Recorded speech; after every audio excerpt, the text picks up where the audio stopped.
Hi everybody! In this video, we're going to solve some systems of equations using the substitution method. Now you may remember solving systems using the graphing method. That's when we graph both lines on the same graph, and the solution was the point where the two lines intersected. Substitution is just a different method of finding that solution. And just like in graphing, the solution is written as an ordered pair. Alright, so get out your sheet and do the problems along with me. In number 1, we see that we have two equations, aka our system. Now when we solve systems by substitution, we're looking for one of these two equations to start out with a plain x equals something or a y equals something. That's going to make it way easier for us. So this one's nice because this one, both of them have a plain y equals something. Okay? So in this case, we can pick either one of them. I'm going to pick the second one. And I'm going to go ahead and circle everything after the equal sign. Okay? Now, this is why the method's called substitution, because we're going to go ahead and substitute that 10 in for our y in our first equation. Okay? So now we're just going to rewrite the first equation, but instead of a y, we're writing a 10.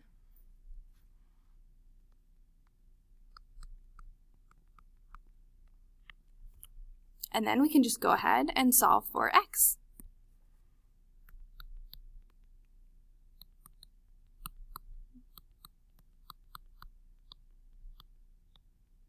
Okay. So we just got 7 equals x as our value for x. Now this one's nice because the actual problem tells us the exact value of y equals 10. Okay, and our solution is written as an ordered pair. So our x value is 7 and our y value is 10. And that is our solution. Go ahead and pause the video, try number 2 on your own, and then come back to check your work. Okay, so number 2 is the same exact deal as number 1. We've got two equations, and just like usual in substitution, we look for at least one of these two equations to start out with a plain x equals something or y equals something. Looking at our two equations, it's our second one that starts out with a plain y equals something. So once I've identified that, I go ahead and circle everything after the equal sign. And that is going to be substituted in for our y. So just like number 1, I'm going to go ahead and rewrite this first equation, but instead of a y, I'm writing a 4. Okay, so I'm writing 2 times 4 plus 3x equals 11, and then I just go ahead and solve for x like usual.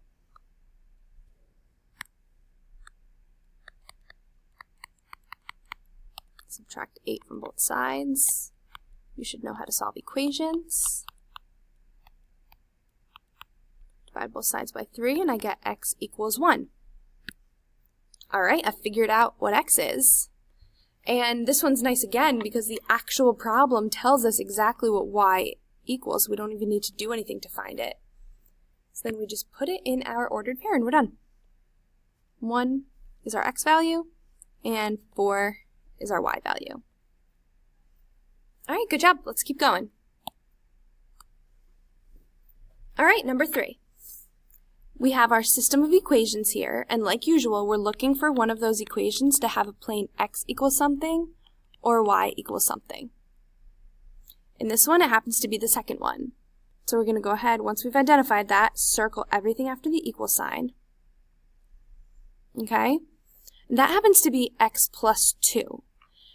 We're going to go ahead and take that x plus 2 and substitute it in for y in the other equation. Now if you remember for numbers 1 and 2, it was just a plain number that you had to substitute in. Even though it's not a plain number here, we're still just substituting it in. So I'm going to recopy the first equation, but instead of a y, I'm going to write x plus 2.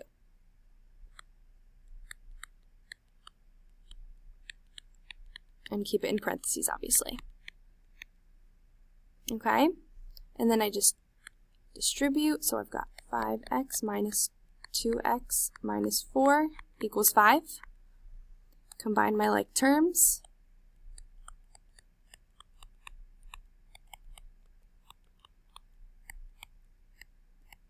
We get 3x equals 9. And we get x equals 3. Very nice. So we know x. Now, numbers 1 and 2 had an actual value for y because it was a plain number in the problem. For number 3, we need to actually figure out y, and we do that by taking what we got for x right here and plugging it into either one of these top equations. Okay? I like the second one because it looks a little bit simpler. So I'm just going to plug in y equals 3 plus 2, right? Which becomes y equals 5. So you're just plugging it back in. And now I have my value for y, and I put those together for my solution, and I'm done. All right, go ahead and pause the video, try number 4 on your own, and then come back to check your work. All right, number 4 mirrors number 3. So just like usual, we're looking for a plane x equals something or a plane y equals something. Okay? And again, both of them have a plane y equals something at the beginning. I'm just going to randomly choose to use the second one and circle everything after the equal sign. That, again, is just going to be substituted in for that y. So I'm rewriting the first equation, but instead of the y, I'm using 11x. So I should write 11x equals 8x minus 9, and I would go ahead and solve for x. Okay, and you should have gotten x equals negative 3 for your x value. Again, it doesn't tell you directly what the y value is, but you can choose either one of these equations, substitute in that negative 3, and get your y value. I think the second one looks a little bit easier, so that's what I'm going to do. Y equals 11x. That's 11 times negative 3, because that's our x. Y equals negative 33. Okay, so now we have what our y value is. And I would just put those two values together in our ordered pair to write my solution. And that's it. Let's move on to number 5. Number 5 has a little extra step at the beginning. Remember how we said that we always look for a plane x equals something or y equals something? Because that makes our lives a little bit easier with these problems. Yeah, well, number 5 doesn't have a plane x equals something or y equals something. So we have to make that happen. And this is where you can kind of use your own judgment to figure out what you think would be easiest to isolate. But I would decide that in number 5, I would use the second equation because the y is like almost by itself. And since this y is almost by itself, I'm just going to take this second equation and change it up a bit to get it by itself so that it's easier to use. Right, so I just copied the second equation, and I'm going to get the y all by itself because I think that it's easiest. I'm just going to add 1 to both sides. That leaves us with y equals 2x plus 2. Now I'm going to use this as my second equation because this has the plane y equals. Okay, so I just moved it around a little bit. So now that I have my plane y equals something, I'm going to circle that, and that's going to be substituted into that first equation for y. Alright, so now just like normal, I'm going to rewrite this first equation, but instead of y, I'm writing 2x plus 2.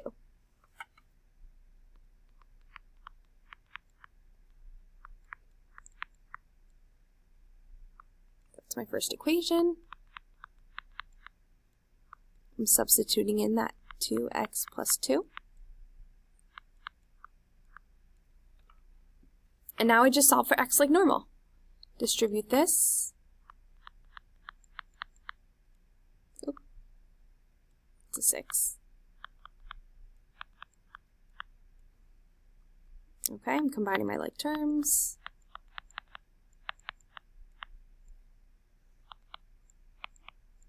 And again, you should know how to do this.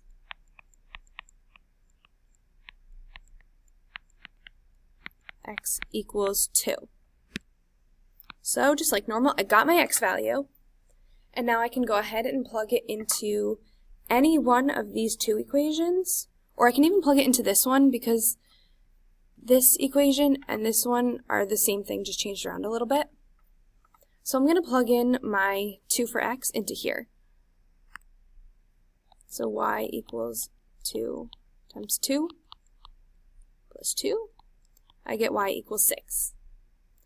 And again, I could have just taken this value 2 for x, plugged it into here, here, or here to get my y, and I would have gotten 6 every single time.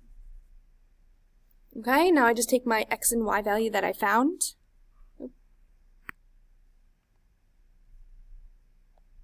And write it in my solution. Alright, go ahead, pause the video, try number 6 on your own, and then come back to check your work.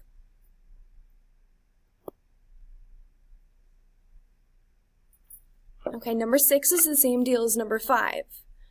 Like normal, we would look for something that has plain x equals or y equals, because that makes our lives a little bit easier, but that didn't happen in number 6. So you can pick any one of these to change around.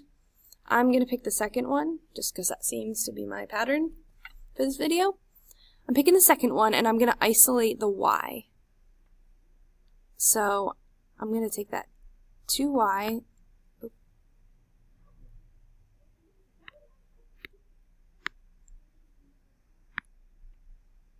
equals 4x plus 6. I'm going to divide everything by 2. That way I can get the y alone, just like we want. Okay?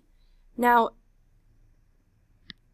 this equation and that equation are just different versions of itself, because we just divided through by 2. It's still the same thing. Okay? So now I got my y all by itself. I'm going to circle everything after the equal sign, and I'm going to plug this right back into the y of this first equation. So I am rewriting the first equation, but instead of y, I'm writing 2x plus 3. Okay, then I just combine my like terms and solve the problem. Okay, and after doing all this math, you should have gotten x equals 2. Again, you can take your x value and plug it into the first equation or the second equation, or even the one that you changed the second equation around to be, as long as you did your math correctly. I'm going to plug it into the first equation, why not? So y minus 6 times 2 equals negative 5.